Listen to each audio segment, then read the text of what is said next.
Warning: this video contains content that may disturb you and challenge your perception of reality. Ensure you're in a safe space before you continue. Hello and welcome to Charlie Ghostlight.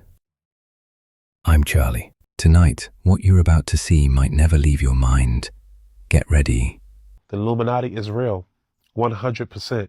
Trust me, I know. You heard me?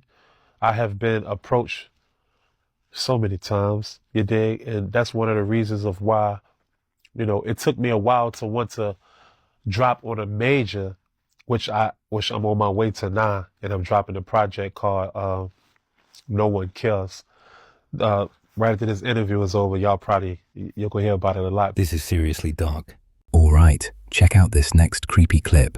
Looks normal at first, but there's a very strange backstory behind this photo. That 3,000-year-old corpse had a valid passport and flew to Paris with papers. Back in 1974, the Egyptian government had to send the mummy of Pharaoh Ramesses II to France. And this is because the corpse had to go through emergency preservation. And when they were ready to send it over, France said, you can't bring a body over here on a plane without an ID. I guess living or dead, this rule still applies. But you usually think the person that died, flew over and now you're just flying them back to where they started, But Egypt was like, bet, we'll get our boy a passport. So they issued him a real Egyptian passport for a dead king. I love how if you really look at it, they can't even tell you his birth date. Imagine going to pick him up in baggage claim. Is that how it works? But yes, they gave him a full state arrival, he was still ruling. Wait, no, I actually don't think he would have been a checked bag because he needed the passport. I just want to know how the conversation went with the people at customs. Were they warned? Tell me that's not the weirdest international flight ever. He was embalmed, flown across borders, and then they treated him like royalty because he really was. But he probably gets better travel perks than I do. The government can control the weather. Watch this. This patent claims to control weather patterns by releasing specific substances into the atmosphere. This is a real patent. This ties directly into the age-old chemtrail conspiracy, but this isn't a theory anymore. It's written in black and white. The patent explicitly mentions controlling hurricanes, creating rain, and even dissipating clouds. Yep. Here's where things get crazy. Companies like the military contractor Raytheon have been tied to similar patents. Is this just innocent weather science, or are we messing with forces we don't fully understand? Let me know what y'all think. If the government or private entities control the weather, what's stopping them from creating natural disasters on demand? You can check out the full-length video on my YouTube channel. It's Weird Time. Thanks for watching. Stay weird. so if a storm hits out of nowhere, maybe it wasn't Mother Nature at all. Maybe someone flipped a switch. Okay, now look at this clip I found. To blow your mind, Lockheed Martin has invented a technology for planes that allows the plane to literally change shape, grow, change color, charge itself without any wires, and also potentially fly autonomously, which for us sounds a lot like what we perceive to be UFOs. They've developed a technology called the skin of an aircraft, and it's not like your traditional paint job that's a protective layer over the plane. This acts like a living organism, and it can literally allow the plane to change shape on demand. It's more of a muscular material. So what happens is the plane has an intuitive ability to sense when the plane needs to change shape. So I mean, that's incredible. So Lockheed Martin have got basically skin technology that basically can change the shape of aircraft. The aircraft can change shape, charge itself, all sorts, basically fly around autonomously. What? That sounds incredible. What? This is just, as I've said before, the technology the military have, guys, is 50 years ahead of what we have in the public domain. I didn't know about this, though, so they can basically have morphing, changing shape aircraft. You think aliens only land in cornfields? Watch this. Hey, y'all. You're walking to McDonald's at 12 a.m. at night. Look what we got us right here. We got us some of that alien action everybody's been talking about on the news. Look at that right there. I was about to get me a McRib, too. Wait, you think they want a McRib? Hey, y'all want a McRib? Y'all want a McRib? I'll get him a back rib. Would you think I should give him a back rib? All right, y'all stay safe out there, you heard? If they're pulling up to fast food joints now, what do you think's next? Gas stations, your house. Watch this closely. What the is that?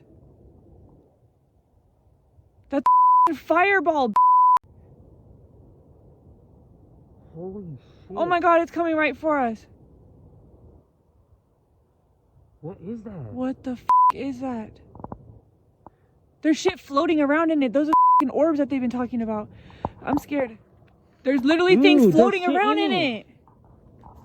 Dude, look, you see what that? The shit floating in there? And this is the railway, and all the fires have been starting along the railway, dude. It's falling. It's going down. Dude, it's coming towards us. I'm scared. That's a light. We're gonna go in the car and look at it. You see the light on it? Yeah. What the?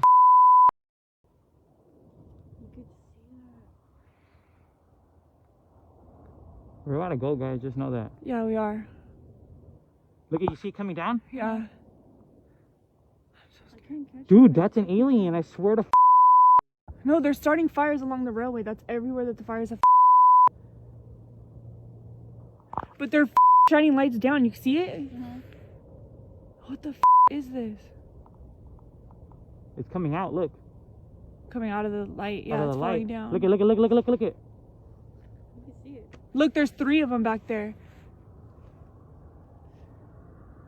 Dude, what the? Tell the cars look that way. When they come by. What the fuck is that? It's falling out. We can't be the only ones seeing this. Hell no, we're not. Tell them to stop. Look it. It's coming It's down. falling Look, down. It's falling down. straight down now. Call it love, call it magic. But once timelines fuse, you're never quite the same again. Tell us about the devil and how he created miracles. The devil has no supernatural powers because the devil is a creature. He's a fallen angel. He was created by God. Only God fully controls nature, and the devil is credited with having preternatural powers. What does that mean? It means that he is like a good scientist.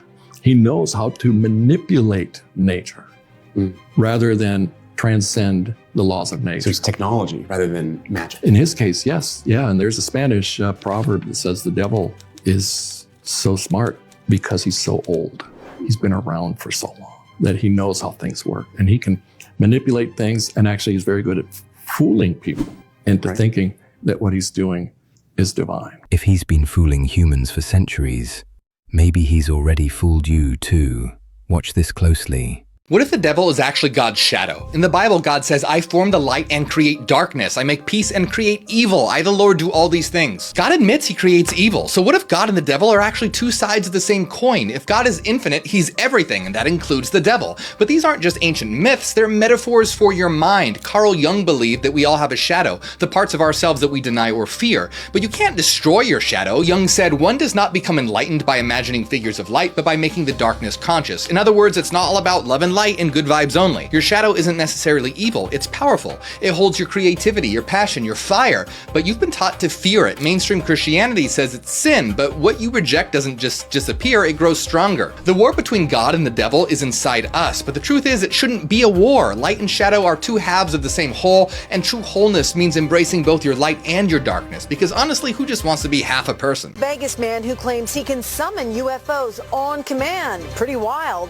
So we sent Action News reporter Mike Dell'Estrito to get the real story.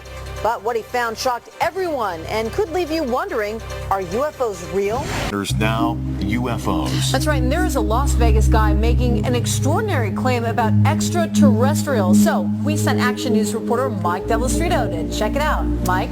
All right, guys, just listen up here. This guy says the Old Testament, written in Hebrew, taught him how to summon UFOs.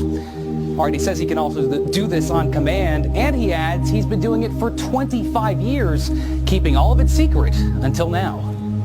These beings are here. They're here. They're just sitting right up there. We met up with Prophet Yahweh, seer of Yahweh, at Doolittle Park off Lake Mead. We picked the day, we pick the time, and we pick the location. Everyone's gonna think you're absolutely nuts. Well, I thought I was absolutely nuts. Until he says he saw UFOs. Over the years, 1,500 of them. Can we make it 1,501 today? What do you think? I'll try it. He says the voice in his head told him to go public now, so we took him up on his offer, and we scanned the skies. Nothing but a few clouds. When the prophet started praying for a sighting, I wasn't exactly convinced. I pray, oh Yahweh, that you send a sighting so that they know that I am not mentally ill. I am not a false prophet, like those who seek to kill me say I am. I see something straight up. Oh, brother, look at it. There it is. You can barely see it, a white speck. Then another sighting. There it is. I got it. Photojournalist Jonathan Hawkins locks in on it. Let's take a closer look here. It's an orange sphere that appeared out of nowhere. I call the boss with an unexpected change in my story. I can see it clear as day. In fact, it's bright. I can't believe this. It's moving pretty fast. It's going to Nellis Air Force Base. It wants to be seen. We called Nellis to see what these things might be. Guess what? They didn't call us back. But this thing started coming back toward us. It's coming toward us now, I think. What? See, it's coming up toward us. Whoa, man! Oh, hallelujah! Then, a few seconds later, it disappeared. It's going back up in space. Prophet Yahweh isn't concerned. He says it'll be back. And I'm still not quite sure what those things were. Now, if I didn't see this for myself, I probably would have just laughed this whole thing off.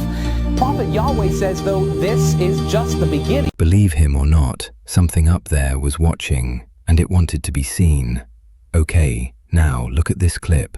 Did you know that King James wrote a book on demonology and witchcraft? That's right. The guy who is involved who basically commissions a new version of the Bible. This is 1611. That is the first edition of what would be called the King James Bible. 1611. Before this, 14 years before this, he publishes a book on demonology and witchcraft. Why? He didn't like witches. Why? He thought they were trying to kill him. In fact, if we go to the preface of his book on demonology and witchcraft, this is what he has to say. This is how he is justifying the need to print this book. He says, "The fearful abounding at this time in this country of these detestable slaves of the devil, the witches or enchanters, hath moved me, beloved reader, to dispatch in post this following treatise of mine." And then he goes, "Such assaults of Satan are most certainly practiced, and we need to put an end to it." So about 2,500, mostly women, were put to death that were accused of witchcraft during the reign of King James I. The guy who's involved with the Bible does a book on demonology and witchcraft. Tell me what you think in the comments. This is not a drill. Watch what happens next.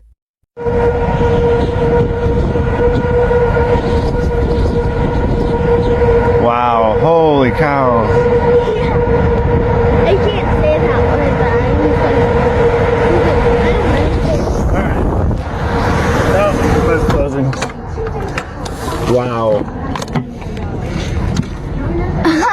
No, back up.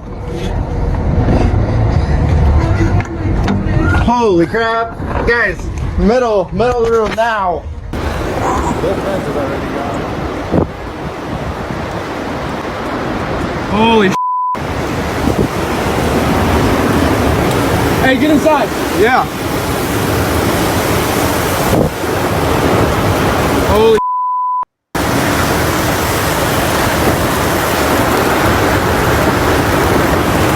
Oh, we need to go help those people. They're at Winwood.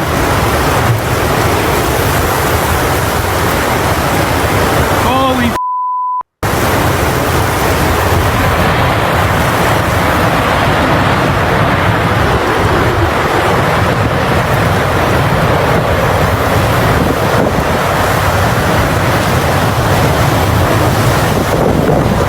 We're in the rear flank.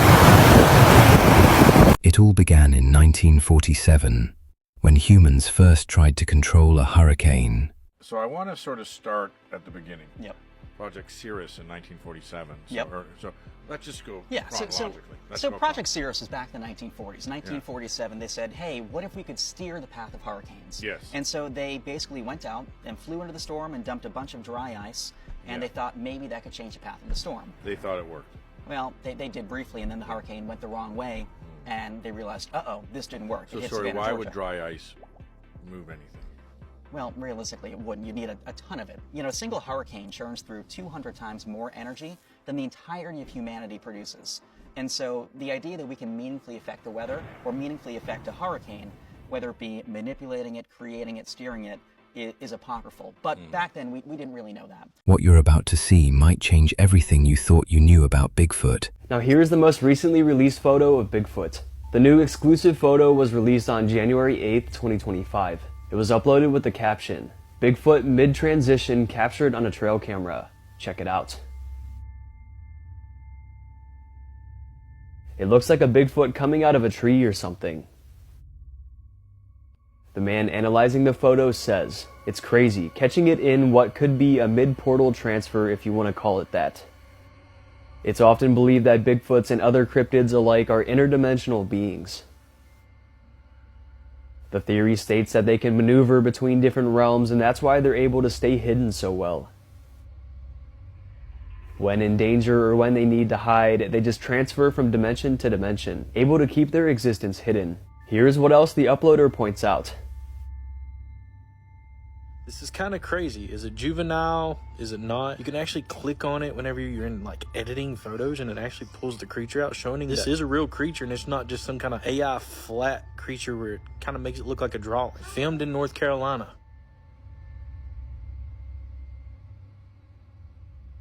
Also, as I enhance the photo's brightness and quality, you can see the creature looks super realistic. It has dark sunken eyes, a smaller nose, and a straight mouth. It also appears way more skinny and smaller than a typical Bigfoot. Could it be a baby? Some interesting evidence to say the least. In the end, your future is something your mind is already shaping. Okay, tell me this isn't weird.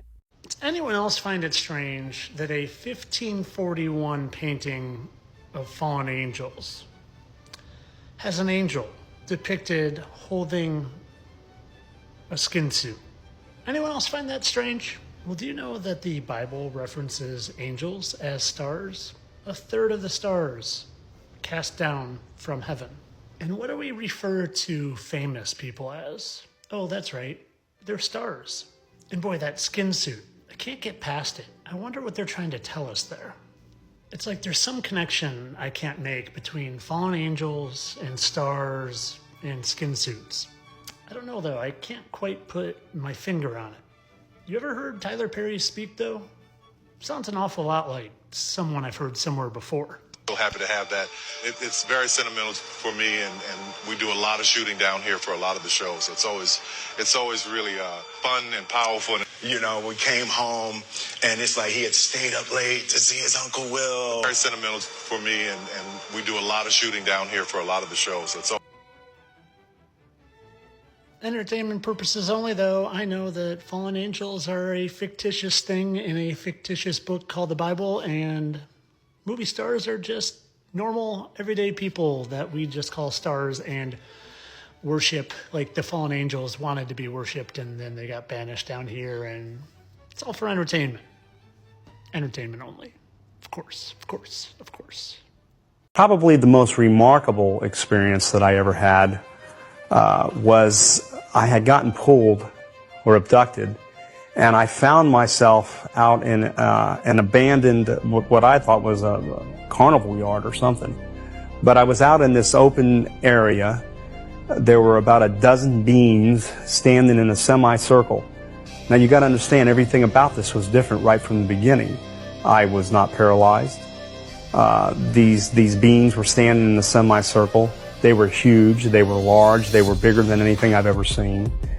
And the first words, or telepathic words out of their mouths, was that we would have just given it to you, but you wouldn't have understood that way. Immediately I figured that to mean the knowledge of what they were up to with abductees, or at least myself.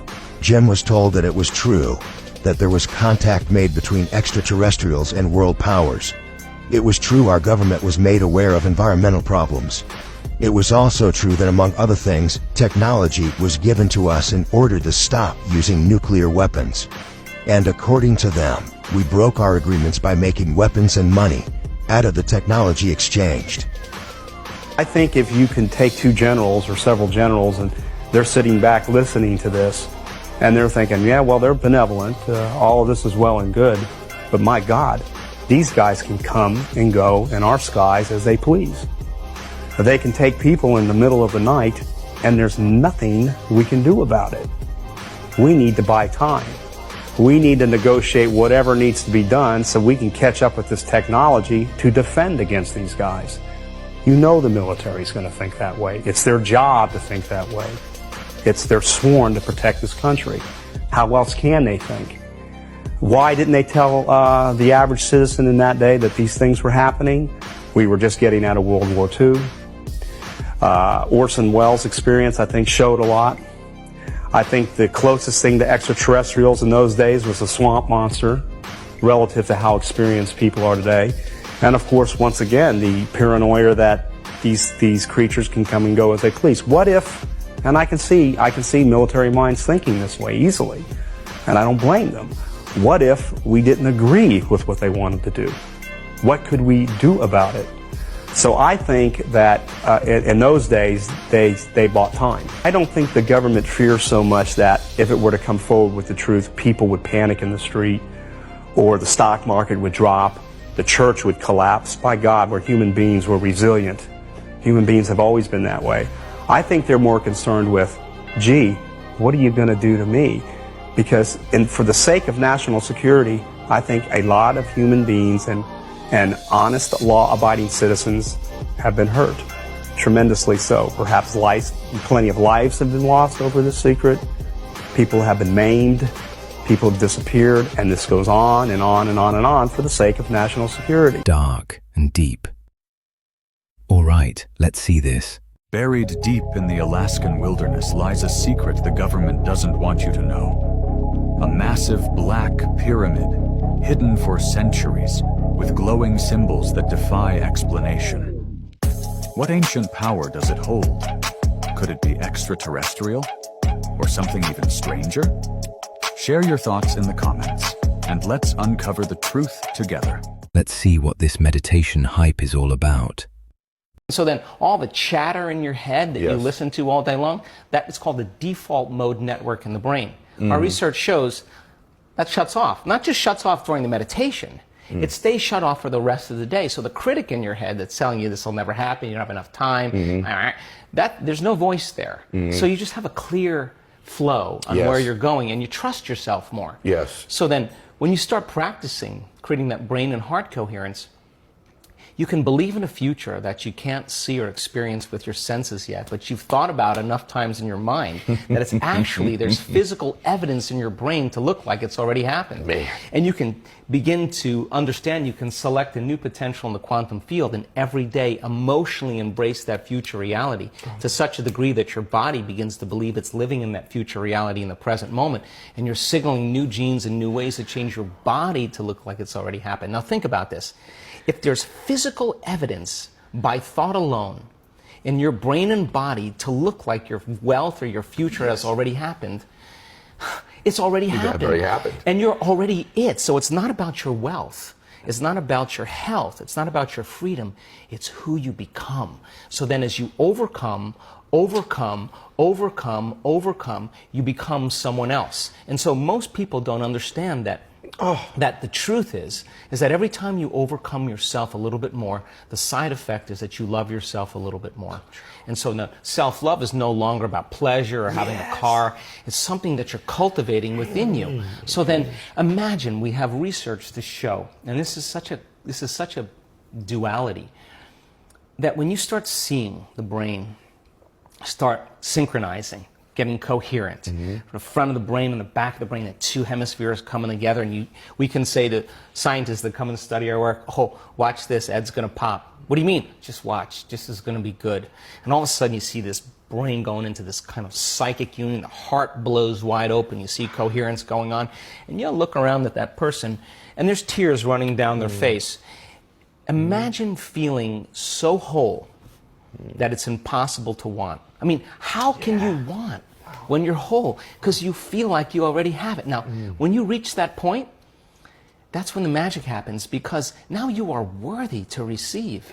And the universe only gives us what we think we're worthy of receiving. Share this with them, please. Yeah, I think, you know, for me, I mean, I'm curious and I'm a pragmatist. I mean, if you tell me something, all I want to know is how I'm going to use it in my life. And, yes. And I'm not into dinner conversation because nobody changes from that. You know, I mean, I'm a doer and I want to be around doers. And Whoa, this hits deep. How are you able to tell which one of these are man-made versus E.T.? At a great distance, you would know. If you're up close enough, the man-made ones are going to have components, protrusions, electromagnetic, often. There are going to be seams, welding marks. Underneath, there could be pipes and other things. It's very clearly a man-made machine. The extraterrestrial ones, seamless. They're extruded in this process of how they create them. Even the light they give off is very different because it's coming through such pure material science, extremely pure materials. I would love to get Dr. Jacques Vallée to release this document he has from 1985. It's a CIA official document, and it describes the CIA conducting abductions, alien abductions in Brazil and Argentina, quote, for their psychological warfare value. Man-made or something else?